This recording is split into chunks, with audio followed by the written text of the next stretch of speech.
हे friends, कमाई trading के नए एपिसोड में मैं होस्ट आपका मनीष कुमार आपका फिर से स्वागत करता हूँ। तो उम्मीद करता हूँ बढ़िया होंगे। तो आपने टेलीग्राम चैनल पे देख ही रहे हैं, मैं लाइव इसमें अपडेट देता हूँ आपको, जो भी लेवल्स होते हैं। और कल भी मैंने जो आपको लेवल दिया था, मार्केट ठीक एग्जैक्टली वहीं तक आके रुक जाती है, जिसको हम अपनी लक्ष्मण रेखा भी कहते हैं। तो चलिए आज का वीडियो को थोड़ा इंटरेस्टिंग बनाते हैं। आज मैं जो आपको नया कंसेप्ट सिखा रहा हूँ, ये कंसेप्ट है लिक्विडिटी डायरेक्शन को ऑर्डर ब्लॉक के साथ, ये माफ़ कीजिएगा, हाँ, ऑर्डर ब्लॉक के साथ हम किस तरीके से ट्रेड कर सकते हैं। देखिए, लिक्विडिटी एक ऐसी चीज़ है ना कि स्मार्ट मनी कंसेप्ट की आप समझ लीजिए कि पूरी की पूरी आत्मा लिक्विडिटी है। क्योंकि हमारे जो भी स्ट्रेटजीज़ है स्मार्ट मनी कंसेप्ट में, वो लिक्विडिटी के ही बेस पे चलती है। अगर आपको लिक्विडिटी की डायरेक्शन पहले से क्लियर हो जाए तो आपको ये पता रहेगा कि मार्केट में आज पैसा किधर बनने वाला है, मतलब कि कॉल साइड वाले बनाने वाले हैं या पुट साइड बनाने वाले हैं। हालांकि इसको जानने के लिए बहुत सारे और इंडिकेटर्स भी आपको यूज़ करते हैं, हेल्प करते हैं, लेकिन मैं सिर्फ लिक्विडिटी की डायरेक्शन से ही ये सारी ट्रेड्स सेटअप बनाता हूँ। तो चलिए, ज़्यादा हाइप नहीं बनाते, सीधा वीडियो को शुरुआत करते हैं। अगर चैनल पे पहली बार आए हैं तो इसको सब्सक्राइब करना ना भूलें, और पुराने ढेर सारे आप लोगों के कमेंट्स देख लीजिए कि यहाँ पर क्या सीखने को मिलता है, क्योंकि एक्चुअली सीखने को यहीं पर मिलता है। तो चलिए, इसको वीडियो को शुरुआत करते हैं। ये देखिए, मैंने ऑलरेडी निफ्टी का ही चार्ट खोल रखा है, और मैं क्या करता हूँ, आज का प्राइस एक्शन, इसको पहले मैं डे सिलेक्ट कर लेता हूँ,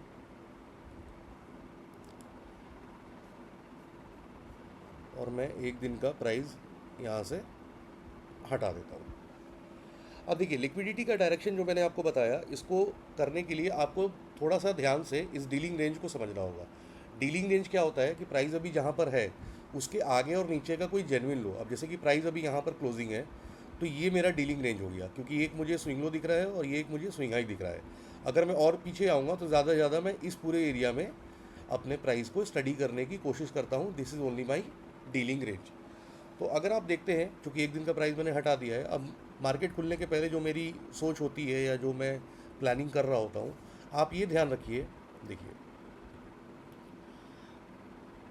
अगर इस पूरे रेंज में जो सबसे पहला स्विंग लो है, एक तो यही हो गया जो आपका हाई हो गया, ठीक है, स्विंग हाई, सॉरी, ये एक मेरा स्विंग हाई मार्क हो गया। उसके पहले अगर मैं लेता हूँ, फिर मेरा एक ये हो गया। इसके पहले अगर मैं लेता हूँ तो एक ये हो गया, है ना। अब इस तीन स्विंग हाइज को हम थोड़ा स्टडी करने की कोशिश करते हैं। ध्यान से देखिए, ये वाला जो मेरा स्विंग हाई था, ये क्या हो गया, मेरा ब्रेकआउट कैंडल हो गया। आपने मेरा संडे वेबिनार देखा होगा जिसमें मैंने ब्रेकआउट कैंडल के बारे में बताया था। तो ये क्या हो गया, मेरा ब्रेकआउट कैंडल हो गया। ब्रेकआउट को हम लोग कैसे ट्रेड करते हैं, अगली कैंडल जो है इसके ऊपर क्लोज होनी चाहिए और इसका हाई ट्रेड होना चाहिए, उस केस में हम इसको ब्रेकआउट कंसिडर करते हैं। यहाँ पर क्या हो गया, इसके नीचे ही ये कैंडल रह गई और हाई ट्रेड करना तो दूर की बात। तो पहली तो कंडीशन ये हो गई कि मुझे इससे पता चल रहा है कि मार्केट में क्या है, ऊपर जाने की संभावना कम हो गई है। याद करिएगा, मैं यहाँ पर भी सिर्फ संभावना की बात कर रहा हूँ। जाने को तो मार्केट यहाँ से भी जा सकती है, लेकिन हम बुलिश कब होंगे, जब इसका हाई ट्रेड करेगा और कैंडल की क्लोजिंग इस लेवल के ऊपर होगी, ठीक है। तो एक थ्योरी ये होगी। चलिए, दूसरी थ्योरी क्या है, इसकी तो भी ज़रूरत नहीं है। इस वाले अगर स्विंग हाई को देखिएगा तो मार्केट ने इसके ऊपर क्या किया, इसके ऊपर कैंडल क्लोज तो करी, लेकिन चूंकि इसका हाई ट्रेड नहीं हुआ तो इसीलिए अभी भी हम इसको ब्रेकआउट कंफर्म नहीं करेंगे। लेकिन अगली कैंडल ने फिर इसके नीचे क्लोजिंग कर दी और यहाँ पर हमारा होता है ब्रेकआउट फेल होने के चांसेस, क्योंकि ऑब्वियसली इसको हम इमीडिएट फेकआउट कहते हैं। तो यहाँ पर हमारा ब्रेकआउट फेल होने के चांसेस है। अब इस दो स्विंग हाई ने आपको डायरेक्शन ये दे रहा है कि लिक्विडिटी ऊपर की नहीं, नीचे की कहीं जाने वाली है। तो अब इस केस में मेरे लिए नीचे की लिक्विडिटी ज़्यादा इंपॉर्टेंट हो जाती है। तो जैसा मैंने आपको बताया ना कि लिक्विडिटी का डायरेक्शन, अगर आपको यही डायरेक्शन ऊपर मिल रहा है तो हम लॉन्ग के सेटअप ज़्यादा देखेंगे, क्योंकि मुझे पता है स्मार्ट मनी क्या करने वाली है, लॉन्ग करने वाली है। ठीक इसका उल्टा, मुझे जो यहाँ पे डायरेक्शन दिख रहा है वहाँ पर नीचे का दिख रहा है, तो मुझे कोई भी नीचे का सेटअप मिलता है या शॉर्ट करने का मौका मिलता है तो मेरी प्रोबेबिलिटी ज़्यादा अच्छी होगी, क्योंकि मैं डायरेक्शन के साथ जा रहा हूँ, है ना। चलिए, इसको हटाते हैं। तो नीचे की लिक्विडिटी मेरे लिए कौन कौन इंपॉर्टेंट है, अगर आप देखिएगा तो ये आपका एक स्विंग लो है। अब चूंकि ये स्विंग लो है तो इसके बगल में एक और स्विंग लो ये भी है। तो ये चूंकि दोनों बहुत पास पास है, 10 पॉइंट का अंतर है, तो अगर मार्केट यहाँ तक आएगी तो ये एक रिलेटिव इक्वल लोस कहता है, तो मैं इसको नीचे वाला ही ले लेता हूँ, ठीक है। क्योंकि और आपको कोई स्विंग लो यहाँ पर दिख नहीं रहा है। अगर आप और नीचे देखेंगे तो यहाँ पर क्या हो गया, आपका एक गैप हो गया। ये देखिए, ये 9 जुलाई का मार्केट की क्लोजिंग यहाँ थी और ये 10 जुलाई की मार्केट की ओपनिंग यहाँ पर थी। ये आधा तो यहाँ पर आया था, लेकिन ये गैप पूरा तभी होता है जब हम प्राइस को यहाँ पे देखते हैं। तो इसीलिए ये मेरा गैप के हिसाब से ये मेरी लिक्विडिटी बहुत इंपॉर्टेंट है। तो अब इसको छोटे टाइम फ्रेम पे चल के देखते हैं कि मार्केट ने ओपन कहाँ पर किया। ये मैं 1 मिनट सेलेक्ट कर देता हूँ। ये मेरी लिक्विडिटी के लाइंस मार्क हो गए। ये आपको मैं 1 मिनट पे ही दिखा दे रहा हूँ। ये एक मैं कैंडल ऑन कर लेता हूँ। अब देखिएगा, मार्केट की जो पहली ही कैंडल है वो आपकी इतनी बड़ी बेरिश हो गई है ना। ये आपकी 1 मिनट की कैंडल है। हाँ, 1 मिनट मैंने सिलेक्ट कर रखा है। तो या तो आपको जहाँ पर भी कोई स्विंग लो का स्ट्रक्चर टूटता हुआ दिखे तो वहाँ पर आप एंट्री कर लीजिएगा, जैसे कि मैं आपको दिखा देता हूँ। अब यहाँ पर क्या बना, यहाँ पर आपका एक स्विंग लो बन गया है। ये आपका एक स्विंग लो बन गया है। अगर ये टूटता है, BOS यहाँ पर होता है, तो एक तो हम डायरेक्ट एंट्री यहाँ पर बना सकते हैं, ठीक है। अगर ऊपर में जाके कुछ और स्विंग लो मिल जाए तो मेरे लिए वो भी काम का है, क्योंकि अब ये स्विंग लो देखिए यहाँ पर आ गया है, ठीक है। और ऊपर कोई स्विंग लो मिलेगा तो हम और ऊपर बढ़ते जाएंगे। और यहाँ पर क्या हुआ, आपका BOS वाली क्राइटेरिया फुलफिल हो गई। तो एक तो आप यहाँ से शॉर्ट कर सकते हैं, आप इस स्विंग हाई को अपना स्टॉप लॉस या इस स्विंग हाई को अपना स्टॉप लॉस रख के जो नीचे की लिक्विडिटी है आप वहाँ पे रिस्क रिवॉर्ड अपना देख लीजिए। अगर आपको ये रिस्क रिवॉर्ड अच्छा लग रहा है, विच इज़ 1.57, बहुत अच्छा है। अगर आपको ये अच्छा लग रहा है तो ये ट्रेल करने के लिए ये मेरे पास टारगेट रहेगा, और इस तरीके से हम इसको कर सकते हैं।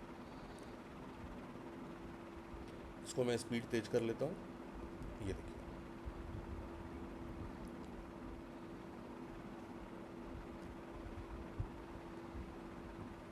और मार्केट ने आपका ये टारगेट्स बड़े आसानी से कंप्लीट कर दिया। यहाँ के बाद हम यहाँ पर एंट्री कर लेंगे। अगर हम एंट्री पे चले जाएंगे, जो स्टॉप लॉस हमारी एंट्री पे रहेगी, तो हम इसको निकल जाएंगे। और अगर मार्केट पहले नीचे जाके ऊपर आती है तो हम इसको पूरा टारगेट कंसीडर करेंगे। और अल्टीमेटली यहाँ पर देखिए, आपके दोनों टारगेट्स मार्केट ने कंप्लीट कर दिया। तो ये तो सिर्फ आपने क्या किया, लिक्विडिटी की डायरेक्शन से आपने ट्रेड एक सेटअप कर लिया। आपको जो भी पहला मिला स्ट्रक्चर नीचे का टूटने का, वो आपने किया। ऑब्वियसली है, जब मेरी डायरेक्शन नीचे की है और मुझे ऊपर का कोई स्ट्रक्चर टूट रहा है, यानी कि वो ट्रैप है, ऐसे कंडीशन में मैं उस ट्रेड को अवॉइड करूँगा और मैं सिर्फ और सिर्फ शॉर्ट की ही ट्रेड देखूंगा, क्योंकि लिक्विडिटी ने मुझे बताया था बड़े टाइम फ्रेम से कि डायरेक्शन नीचे का है, ठीक है। अगर आपको नहीं फिर से समझ में आई तो आप इस वीडियो को दोबारा देख लीजिएगा। वीडियो कहीं नहीं जा रही, आप इसको रिप्ले करके 2 बार 3 बार देख लीजिएगा कि कैसे हम लोग दिन की शुरुआत होने में अपना बायस बनाते हैं, तो आपको पता चल जाएगा। सेम इसी चीज़ को मैं आपको ऑर्डर ब्लॉक से, क्योंकि मैंने वीडियो के स्टार्टिंग में बोला था कि ऑर्डर ब्लॉक से कैसे ट्रेड करना, मैं वो भी आपको दिखा देता हूँ। पहले हम इसको ख़त्म कर देते हैं। हाँ, मैं यहाँ पर फिर से वही डे का कैंडल सिलेक्ट कर लेता हूँ, और ये मैंने आज का प्राइस, मैंने प्रीवियस डे का प्राइस एक्शन हटा दिया। तो अब आपको पता है, जो मैंने लिक्विडिटी मार्क करी थी, एक मैंने ये मार्क किया था, एक मैंने ये गैप मार्क किया था। ऊपर तो मार्केट गई नहीं, तो ऊपर लिक्विडिटी मार्क करने का कोई फ़ायदा नहीं है। मैं सीधा 5 मिनट के टाइम फ्रेम पे आपको दिखाता हूँ। ये मैं 3x से कर देता हूँ।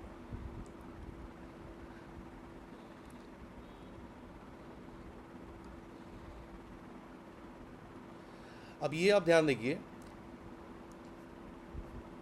ऐसे तो ये बहुत क्लीन ऑर्डर ब्लॉक नहीं है, क्योंकि मार्केट एक यहाँ पर रेड कैंडल बनाते हुए एक ग्रीन कैंडल भी बना दी। तो आपका जो बेयरिश ऑर्डर ब्लॉक होता है वो यहाँ पर होता है। इस तरीके से आप इसको मार्क कर सकते हैं। अगर प्राइस दोबारा रिट्रेस करने आता है तो आप इसको एंट्री पर, या अगर ज़्यादा बड़ा है, कितना बड़ा है देख लेता हूँ, 25 पॉइंट का है, तो आप इसको भी पैरेलल चेन से इसका 50% निकाल सकते हैं। ये डिपेंड करता है, अगर आप 50% पे लेते हैं ऑर्डर ब्लॉक पे, तो ज़रूरी नहीं कि आपकी ट्रेड हर बार आएगी, वरना फिर कहिएगा कि आपने 50% दिखा दिया पिछली बार, तो ऑर्डर ब्लॉक वहाँ से चली गई। तो मैं जो कंसीडर करता हूँ 50% नहीं, उसके स्टार्टिंग में ही कंसीडर करता हूँ यहाँ पर। और अगर मार्केट दोबारा ऊपर आती है तो मैं 50% कुछ पोजीशन यहाँ पर एवरेज करना पसंद करता हूँ। तो इस तरीके से मैं ट्रेड करता हूँ। बाकी आप लोगों की अपनी रिस्क रिवॉर्ड है अगर आपको यहाँ पे लेना है, क्योंकि सही तरीका क्या है कि अगर आप यहाँ पे नहीं रखेंगे ना तो कई दफ़ा क्या होगा कि ऑर्डर ब्लॉक पर आएगी और यहीं पर टच करके नीचे चली जाएगी। तो चलिए मैं इसी का एग्जांपल ले लेता हूँ।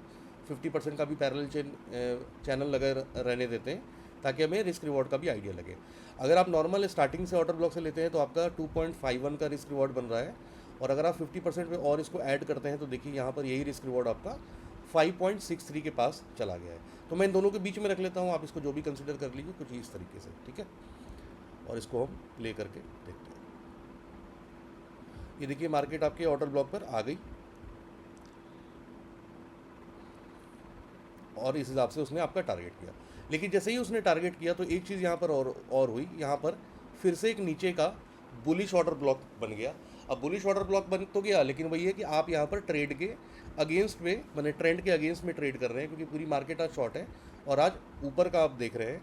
तो जो भी आपकी पोजीशन साइज़ होगी वो कम होगी, क्योंकि ये आपका मतलब इसके चांसेस, प्रोबेबिलिटी जो है वो थोड़ी कम है। लेकिन यहाँ पर बना बहुत अच्छा है। बना किस तरीके से, देखिए नीचे की लिक्विडिटी स्वीप हुई, ऊपर का BOS हुआ ये। तो इस तरीके से आप यहाँ पर ऑर्डर ब्लॉक मार्क कर सकते हैं।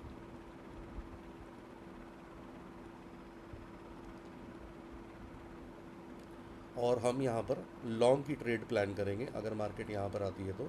और इस बार मेरा जो स्टॉप लॉस रहेगा वो इसी के ऑर्डर ब्लॉक के जस्ट स्विंग लो के नीचे रहेगा, और जहाँ से ये मूव आ रही है ये मेरा पहला टारगेट रहेगा और दूसरा टारगेट फिर मैं इसको करूँगा, ठीक है। तो ये हम इस तरीके से इसको बढ़ा देते हैं और देखते हैं। ये देखिए मार्केट ने आपके ऑर्डर ब्लॉक को फिल किया और आपका जस्ट टारगेट छू के यहाँ से निकल गई। तो ऐसे में आप अपना टारगेट को कंसीडर कर लीजिएगा, और मार्केट दोबारा आती है तो आप इसको अपना एंट्री पे स्टॉप लॉस लगा के आप यहाँ पर निकल सकते हैं अपने पोजीशन से। हालांकि मुझे पता है कि मार्केट ऊपर गई है, मैं आपको दिखा देता हूँ, लेकिन आपकी जो टारगेट बुकिंग थी आपको इसी कैंडल पर अपना टारगेट बुक कंसिडर कर लेना चाहिए, क्योंकि मार्केट इतने नीचे आने के बाद कोई ज़रूरी नहीं है कि आपका वो टारगेट ही करने आए। उसको यहाँ से नीचे भी आ सकती थी, क्योंकि अब उसके पास रिलेटिव इक्वल लो, या कह सकते हैं कि लिक्विडिटी पूल नीचे की बन रही थी और वैसे भी ट्रेंड हमारा नीचे का ही था।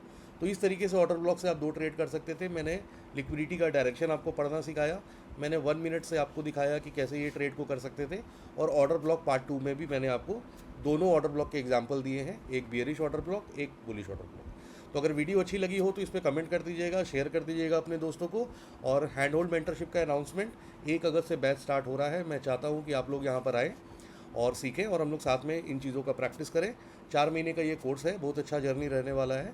तो अगर आपको पता ही है, मेरा व्हाट्सएप सपोर्ट नंबर मैंने टेलीग्राम पे डाल रखा है, तो आपको कोई भी क्वेरी है, कंसर्न है, तो आप उस पर मैसेज कर सकते हैं, या मेरा ईमेल आईडी आपको पता है, it is kamaitradingmk@gmail.com।